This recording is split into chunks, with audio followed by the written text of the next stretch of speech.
Hello, Polymer 80 Glock fans. I would like to show you my Polymer 80 that I completed.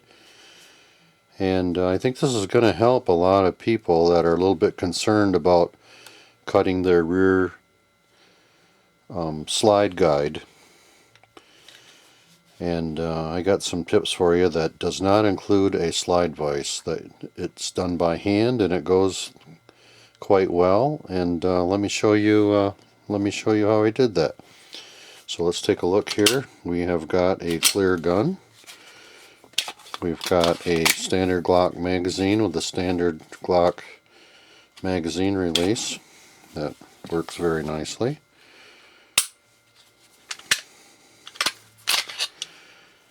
And we've got our parts here.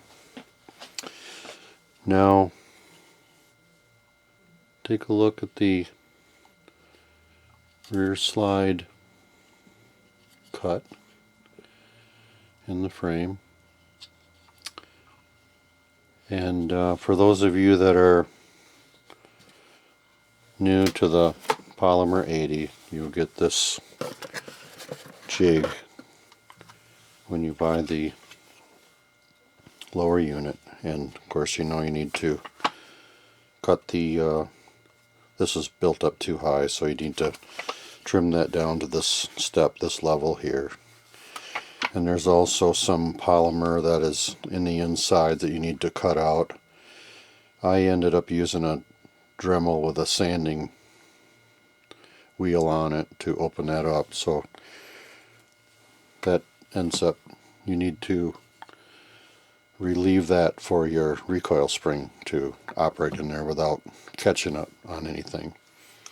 And then you got your holes for your pin location, and your pins are going to fit tight because the drills are undersized for these. I'm going to end up getting a reamer so that I got these reamed to the right size so that it will take down a lot easier, because it's very tight now. But the what I'd like to show you is that what I think is the beauty of this system here is no slide vise. So I have a precision screwdriver, and it fits perfectly this slot here in the jig. And reason the polymer, I don't know, it's okay, but it isn't a really nice system. It's a little bit, there's a little bit of margin for error that's in it. And so with this system that I got here, I think that takes that out of it. But and then my frame has got a little bit of a warp to it too. But it works really well. I was surprised how nice it works. But getting back to how I cut the rear slide slot is I scribed this about a dozen times, and that left me with a white scratch or a straight mark here on my frame here. And then I took a hacksaw blade or a saber saw blade, and I started cutting that as straight on that line as I possibly could, and I went slow and measured a little bit as I went. And those of you that don't have a standard Glock, this slot on mine is about a little glary, you probably can't see it very well, but it's about 780 wide. So I kept working it with the saber saw blade and got it pretty close. And before I assembled, before this was all assembled, these pieces are not on your frame. And so I was able to take my slide and put it on reverse and get it started in that new cut that I had made, and kind of shoved it on there, forced it on there. And what that did is that left some plow marks in the polymer. And so then I took these diamond files, these Jayco diamond files. You can get them on Amazon for a whole kit for like $12 or whatever. This file here proved to be very useful. It's about a 1/16 of an inch thick. It's about a 1/4 of an inch wide, and that got me really in the ballpark. And then my slot was not quite wide enough, so this four-sided pyramid file, I was able to use the amount of the tip that I needed to get the width that I needed. I didn't put the whole part in, but just work that back and forth to make my slide slot the proper width.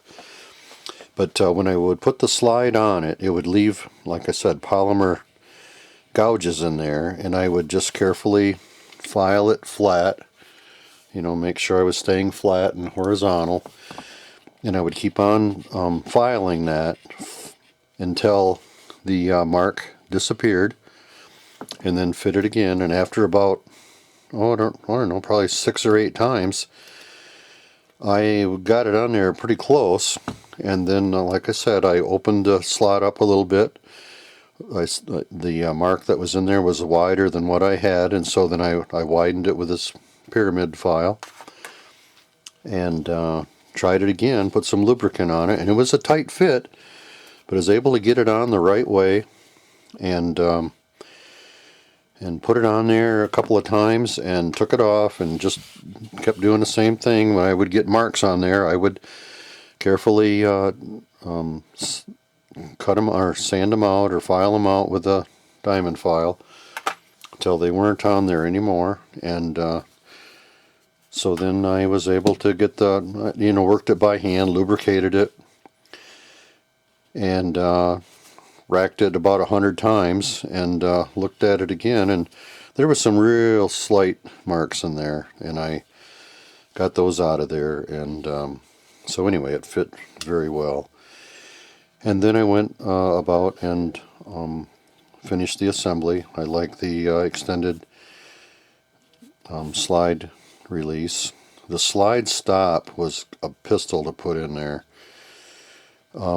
There's like too much polymer in the frame there, and it doesn't allow you to, when you put the spring in, it doesn't allow you, at least on mine anyway, to get that down far enough to install that. But I got it in there. It was a tight fit. And then my, like I said earlier, these pins, even though I ran the drill through them numerous times to open it up, drill bits are usually 2 to 4 thousandths undersized, so to really do this right, I ordered a couple of reamers from AliExpress in China. They're not here yet, but I think that's going to be the answer for the pins fitting.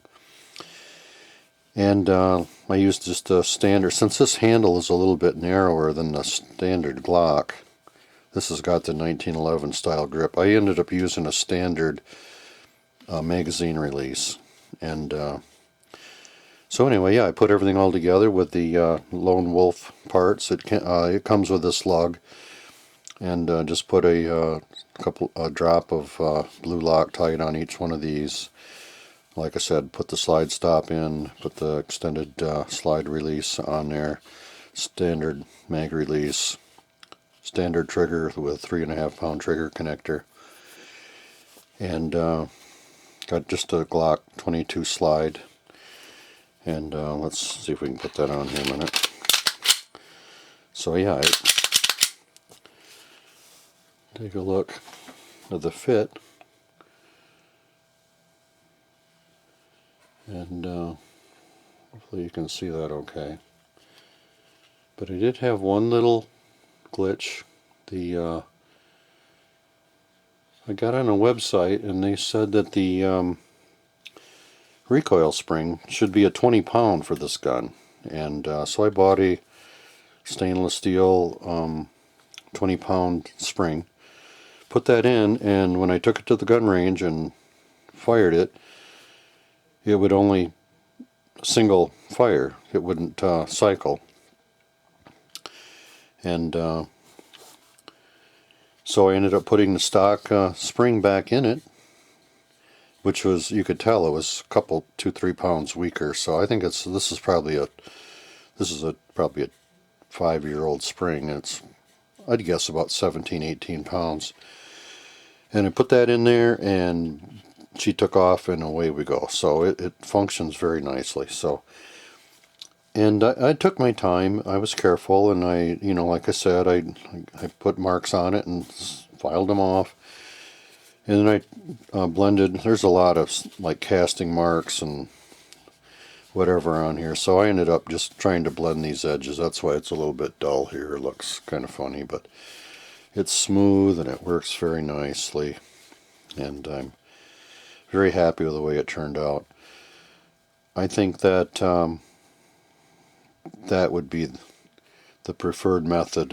If there's anything stopping you, like you don't want to spend money on a slide vise, do not do it. You won't need it. Spend $12 on a set of diamond files, and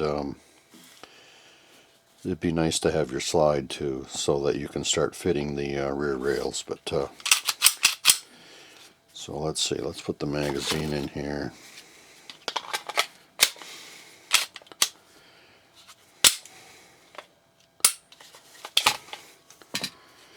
So there you have it.